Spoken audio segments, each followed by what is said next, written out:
Hey, what's up, everybody? BDO 44 coming at you another video. All right, so what are we talking about? The Pistons and the Lakers are going to be playing tonight. Crypto.com Arena, 7:30 Pacific, 10:30 Eastern. And the dynamic that the Pistons are going to be throwing on the floor tonight is one that they have never used before. This is going to be the first time they get most, if not all, of their reinforcements from their trades.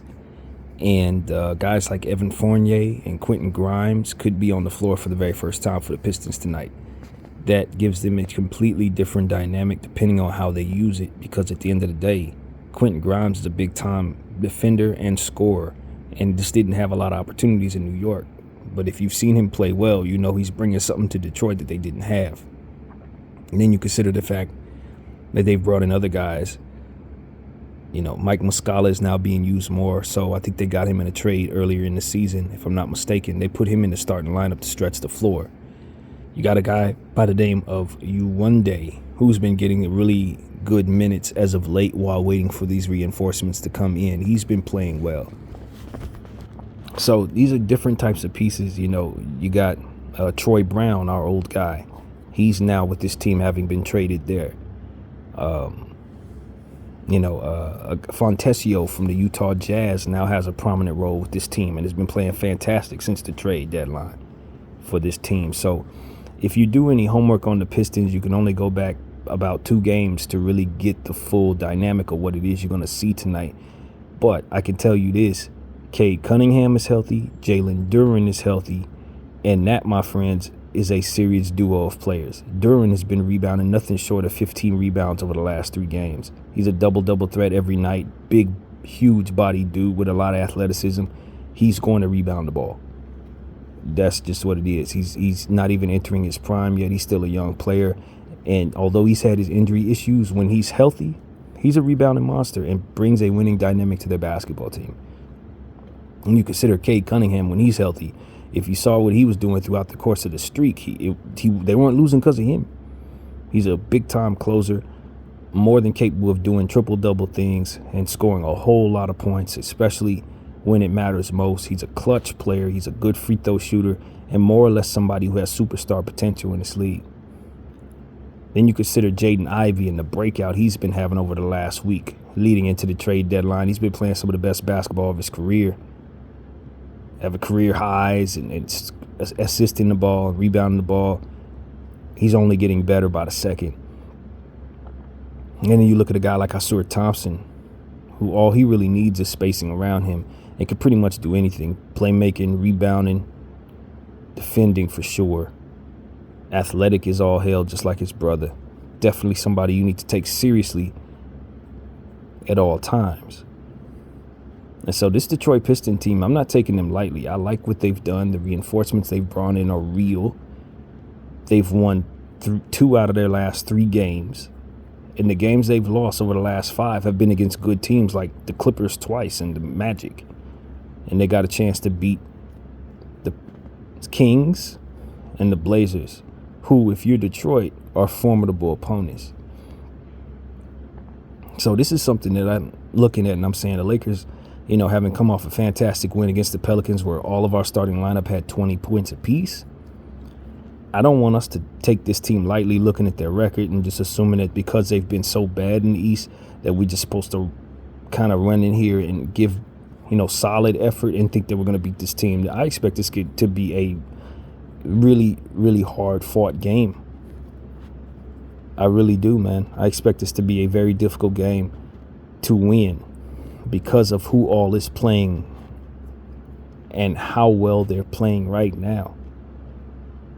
You know, I genuinely respect what Detroit has done in the trade deadline season, bringing themselves a bunch of stuff for really nothing, getting rid of things like, well, players, of course, like Bogdanovich and Kevin Knotts and several other guys as well that have ultimately, I think, made their team fuller and younger, make them more easy to match up, make them more likely to spread the floor. Like I said, when you bring back Duren, who wasn't available for most of that 29-game losing streak, you have a double threat who can rebound in the 20s. If I'm not mistaken, he had a 26 rebound game not too long ago, a 15 rebound game, a 17 rebound game. Like, he's not rebounding normally at all as it pertains to what you would expect from a player. He is, if he stays on this trajectory, he's going to be one of the greatest rebounders to ever play. So that's what Jalen Duren is doing right now. And then you consider James Wiseman coming off the bench, providing yet another 7-footer. Isaiah Stewart is expected to be out. In fact, he's the only person listed as out. Quentin Grimes is dealing with a knee, but he's expected to be a game-time decision. Evan Fournier is a game-time decision. So they got some reinforcements coming in, man, and it could make things tricky for them as it pertains to their rotations. But when you got Cunningham, Duren, and Ivy all playing at this level, you're going to have a tough night if they play well. If they continue the way they've been playing over the last 5 games, they're going to come in with a lot of confidence. So this is a team I'm taking very seriously. I understand that they're the worst team arguably ever.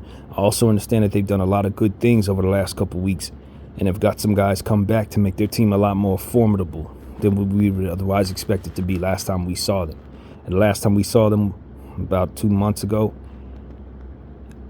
D'Lo had a fantastic game. It was the beginning of his resurgence.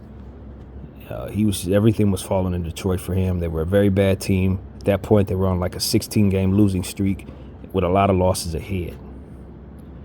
But this ain't who we're running into. They found some things that have worked. They found a couple of W's. They've gotten guys healthy. And I would be on guard against Detroit if I were the Los Angeles Lakers. I would not take this game lightly. Now, obviously, we're excited about Spencer Dinwiddie coming in. This could be his debut. I don't know if he's playing or not. I didn't see him on the injury report, so obviously I would expect he would play. He practiced with the team yesterday. I think he's going to be available.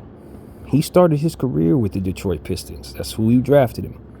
So I'm expecting that he's going to have a special interest in wanting to play well against him with the minutes given, however that looks. And, of course, we got some guys missing. Max Christie is expected to still be out. Vincent out. Cam Reddish out. Bron and AD game time decisions as always. And, of course, Vanderbilt continuing to be out as well. But with Spencer coming in, we got some new reinforcements. I do expect some 3-guard lineups. Hopefully he'll fit in well with those lineups if that's what we see. D'Lo, himself, and Austin Reeves, who are all above 6'5", I believe. So it shouldn't be too much of a headache like most 3-guard lineups have been in our past. I think we'll be a lot more pleased with how this dynamic goes depending on who we're going up against. But we can't take for granted the size that they're putting on the floor. We can't lose sight of a guy like Fontecchio and how well he's going to play off of the bench, especially if Quentin Grimes goes, especially if Fournier goes. These are shooters. These are guys who could do multiple things to help their basketball club, create a lot of space for Cade Cunningham and Ivy. And Asura Thompson, you just don't want him going crazy too. Rebounding the ball is going to be very important against this team. Just like I said, against the New York Knicks, you definitely want to rebound the ball against these guys, man, because they do have guards that can rebound and they do have those centers that can rebound. And Asura Thompson is very much a rebounder as well. So, you know, Cade Cunningham, I expect the Detroit Pistons to be a very good rebounding team going forward with the type of players that they got and that they're going to be running on the floor, the type of length that they're providing now. Troy Brown and all those guys, they should be able to win a lot of rebounding matchups in this league going forward. The numbers don't quite tell you that as of yet, but I'm telling you that personnel tells me that. So this is a team I'm taking seriously, man. You know, I don't think they are a shallow basketball club at this point. They have a deep bench, believe it or not. They've done good things with their roster, and they've got some guys coming in who are going to be looking to use the opportunities given to them in Detroit that were not available in their previous situations, particularly Grimes, Fontecchio. Those guys are coming in. Marcus Sasser's down there. That's a high-level, fantastic rookie guard who's going to be coming off the bench as well. So their overall bench unit is really good. That's what it really comes down to. I am not lost at just how much talent they bringing off that bench with Wiseman, Sasser, Grimes, Fontecchio, Stewart when he's healthy. This is a very, very strong bench. And so this is a different Detroit team, and we're getting the first look at them, to be honest with you. That's what it really comes down to. Ivy, Cunningham, they have a lot of versatility at this point. They have some defensive specialists in Grime and Thompson. Duran's obviously somebody who can erase shots at the rim. This is a dangerous team, man. And I don't think their record's going to give you the true story. I don't think studying their film from the beginning of the season is going to tell you the true story. You just got to look at that roster and trust that they could do more than what it is that they've been showing. Period. Ivy, like I said, he's having a breakout season. He's been playing great, especially over the last 2 weeks. I think he had a game where he went for over 35 recently. He's really, really in a high range for his play as of right now. Jaden Ivey is playing like a new man since the trades have been made to improve the team around him. And with Cade Cunningham now back healthy, having been back for a couple of games, I expect for him to play better ball as well. So you got to know, going up against the Detroit Pistons, this is not a night to just roll over and say, we just beat the Pelicans. The Pistons ain't nobody. Let's go out here and lay an egg. If you don't play inspired basketball, they're gonna overcome you. And they got the manpower to do so. That's what it really comes down to. So I'm not confused by this. It's a new season when it comes to them. They got nothing but house money every night they play. They know they're not going to make the playoffs.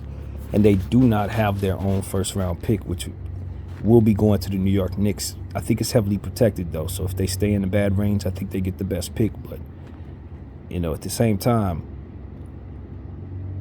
they are playing with house money. And they're trying to build some chemistry for what they would expect to be a long development process for most of their young core.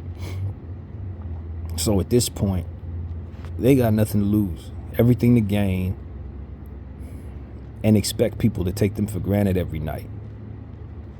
Expect people to look at their record and say, we could chill.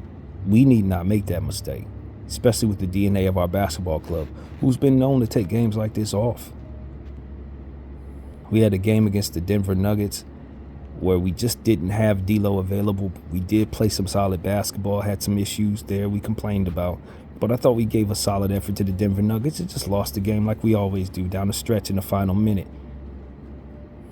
Came back, bounced back well against the Pelicans. Before that, we were on a fantastic road trip that had us winning 4 out of 6 games against some of the better opponents of that road trip, if I might add.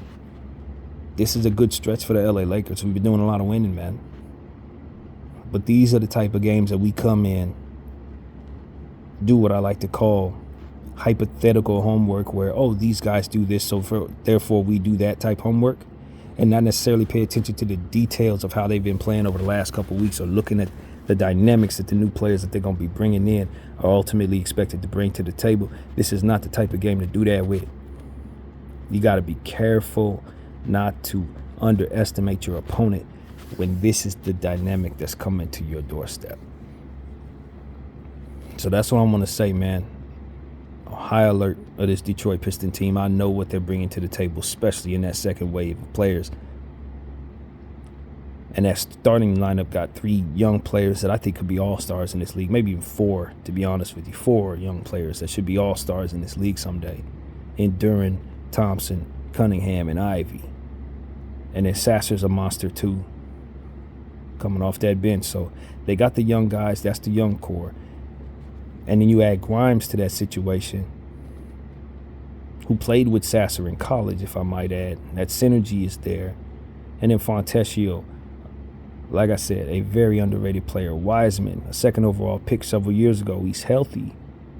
And we've seen him play well, even though he has his issues at times. They won't be present tonight with our second unit. I can tell you that. He's going to have a foot height over everybody we putting on the floor. unless we use Christian Wood. You know what I'm saying? So the way that Jackson Hayes has been playing, maybe Jackson could continue on the tear that he's been on. I've loved what I've seen from him.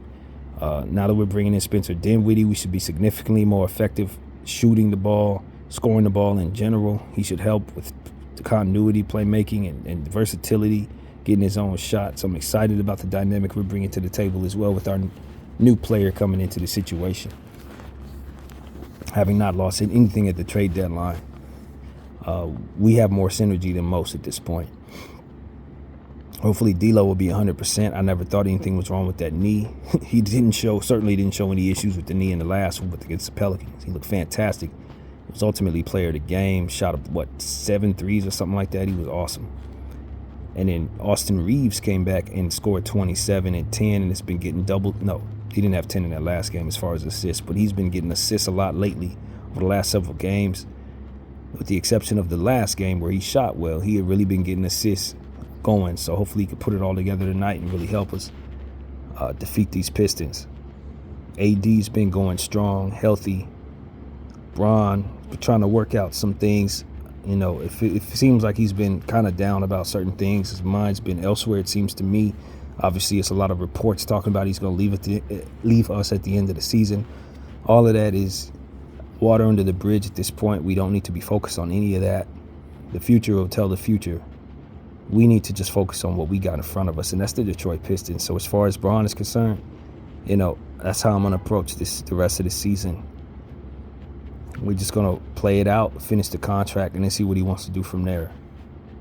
But as far as what we have to do on the court, well, we're expected to win a championship if he's on the floor. And I expect him and AD to have that on their mind as they go up against each and every opponent for the rest of the year. So that's really what it is, man. I love what I've been seeing from our guys. I wish Max Christie would be back tonight, but we're going to take our time with that ankle. And we're going to run what we have out there. It should leave room for Spencer Dinwiddie to get the minutes that hopefully we could give him. Maybe even see some Skylar Mays, depending on how it works. You know, like I said, Jackson Hayes, the way he's been playing as of late, has been very inspiring. So hopefully we can just continue to stay on the right path with him, stay out of foul trouble, continue to do the things that he's been doing on both sides of the floor that have wowed us over the last 6 games. This Laker team, I think, is much better with Spencer Dinwiddie on it. I think we execute better down the stretch.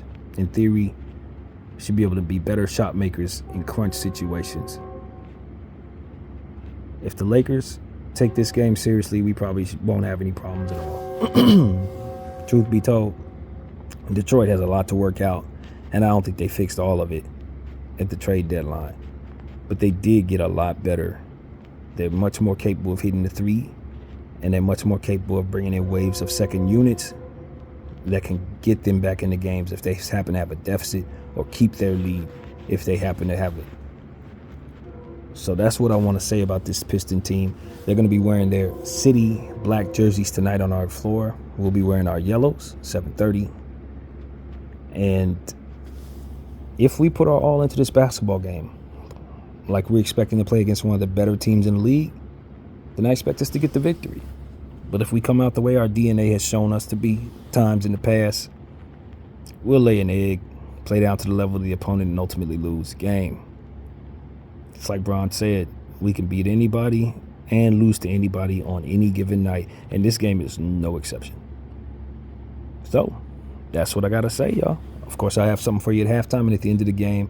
If my uploading speed is reasonable, which it has not been for the last 2 weeks, hence why I haven't posted as much. But my intention is to continue to be consistent with y'all and give you what you expect from BDF 44. I thank you all for watching, and I'm out.